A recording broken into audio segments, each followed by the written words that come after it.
বর্তমানে নেটের খরচ প্রচুর বেড়ে গেছে সবাই জানি, এবং এই খরচটা দিন দিন আরও বাড়বে। মানে এর থেকে কোনো নিস্তার এই মুহূর্তে তোমরা পাবে না, এবং যা শুনছি 1-2 বছরের মধ্যে আরও বাড়াবে সরকার।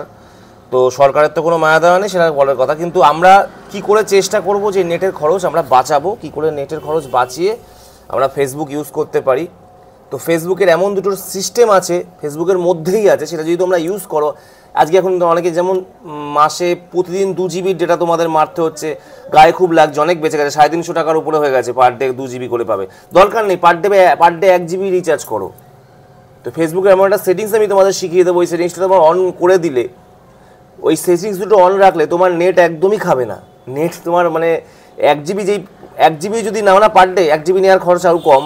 মানে আমি পার ডে যেই রিচার্জটা করি, ধরো 1 GB করে পাবো, এই রিচার্জটা খরচ কম 2 GB থেকে। পার ডে 1 GB রিচার্জ করো, সেই 1 GB তোমরা শেষ করতে পারবে না ইউজ করে। তো এটার জন্য তোমাদের ভিডিওটা প্রথম থেকে শেষ অবধি দেখতে হবে। 1 সেকেন্ড যদি স্কিপ করো তাহলে কিচ্ছু বুঝতে পারবে না। তো এবার আমি যাচ্ছি ভিডিওতে, তার আগে উপরে একটা লিঙ্ক যাচ্ছে, ওটা হচ্ছে আমার চ্যানেলের লিঙ্ক। ওখানে আমার ফেসবুকের উপর যাবতীয় ভিডিও বানানো আছে, ওখানে গিয়ে ওখানে ক্লিক করলে 1, 2, 3 উঠবে, তারপরে আমার ওখানে ঢুকে যেতে পারবে। ওখানে গিয়ে যাবতীয় ভিডিও তোমরা দেখে আসতে পারো। আর আজকের এবার চলো, এবার ভাটনাবুক এবার শুরু করছে। এবার দেখে নেবে কী করে কোন ট্রিক্স দুটো অ্যাড করলে তোমাদের একদম নেট খরচ কমে যাবে, মানে খুব কম খরচে তোমরা নেট ইউজ করতে পারবে। মানে চলো এবার দেখাচ্ছি কী করে ডাটা তোমাদের। এবার যেটা ওটা ওই অপশনগুলো শিখতে গেলে তোমাকে ফেসবুকে যেতে হবে।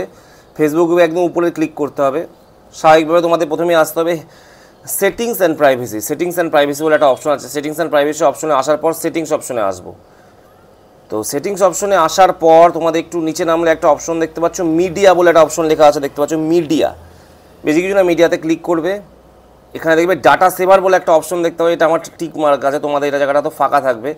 তো এখানে ক্লিক করে দেবে, এটা ঠিক হয়ে যাবে, মানে ডাটা সেভার এটা অন হয়ে গেলে তোমার 40% লেস ডাটা। লেখাই আছে use up to 40% less data by reducing video quality.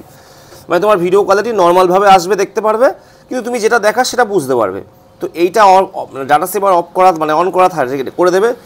তোমার ভিডিওদের জন্য যে নেটটা শেষ হয়ে যাচ্ছিলো, 2 GB নেট একবেলার মধ্যে শেষ হয়ে যাচ্ছিলো, 1.5 GB নেট একবেলার মধ্যে শেষ হবে না, এখন 1 GB তুমি সারাদিনে শেষ করতে পারবে না। আরেকটা অপশন তোমার যেটা করতে হবে, এখানেই আছে নেভার অটো প্লে ভিডিও। এখানে অপশন আছে, এখানে অনেক অবাঞ্ছিত ভিডিও আমাদের সামনে চলে আসে। ধরো আমরা ভিডিওগুলো দেখতে চাইছি না, তাও ভিডিওগুলো আমাদের সামনে চলে আসে, এই মানে অটো প্লে ভিডিওগুলো। তো যেই কারণে অনেক সময় আমাদের দেখতে হয়, বাধ্য হয়ে দেখতে হয় সেই ভিডিওগুলো।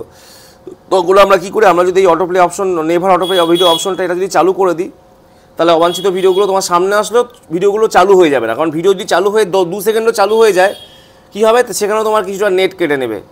তো এটাই হচ্ছে আজকের প্রসেস। তো এই প্রসেসগুলো যদি তুমি অ্যাপ্লাই করো, আমি বলবো 1 GB নেট ডেটাতে তোমার সারাদিন চলে যাবে, আর তোমাকে আলাদা করে বেশি টাকা দিয়ে রিচার্জ করতে হবে না। আর আরেকটা কথা বলছি, প্রচুর রিচার্জের খরচা আগামী দিনে হয়তো বাড়বে।